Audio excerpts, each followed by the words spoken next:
Je sais pas. Je ne sais pas du tout.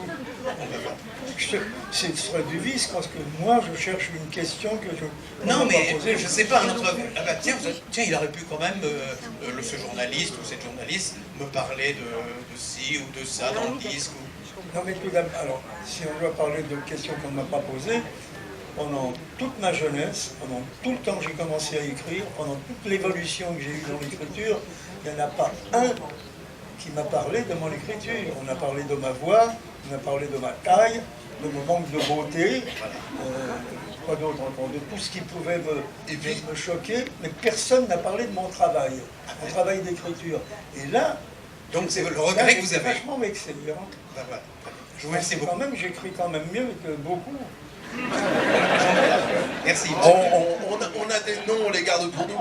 Mais des noms, j'en donne jamais. Mais voilà. Mais cela dit, il y a un truc sur votre travail qui revenait régulièrement, c'était le côté « Mais pourquoi il parle de ça ?»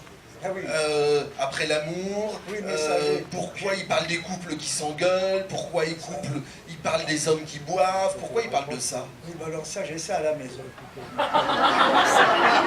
J'ai ça à la maison, je ne vais tout de même pas dire ça, mais si, ma chérie, je vais le dire.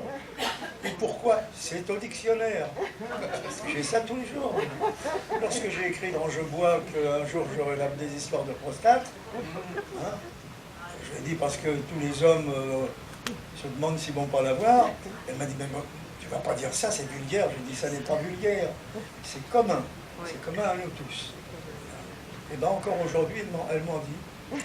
De temps en temps, comme ça. Il n'y a pas qu'elle, il y a beaucoup de gens qui le font. Et je les comprends finalement.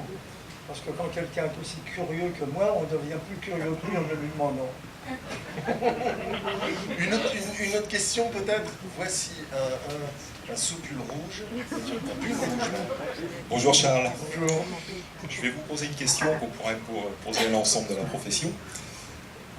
Depuis la nuit des temps, tous les artistes ont chanté l'amour, le temps qui passe, la solitude, la vieillesse, la mort, le racisme, le terrorisme, les enfants, le chômage, etc. Tous les thèmes ont été abordés en long et en large. Non, il y en a encore.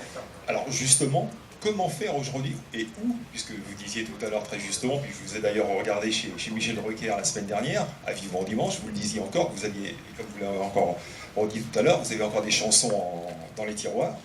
Comment faites-vous aujourd'hui pour encore trouver l'inspiration, pour trouver des nouveaux thèmes susceptibles d'intéresser parce que comme tout a été, comme vous disiez tout à l'heure, vous regardez un événement et puis vous le mettez de côté et vous le ressortez quelques temps après. Alors comment faire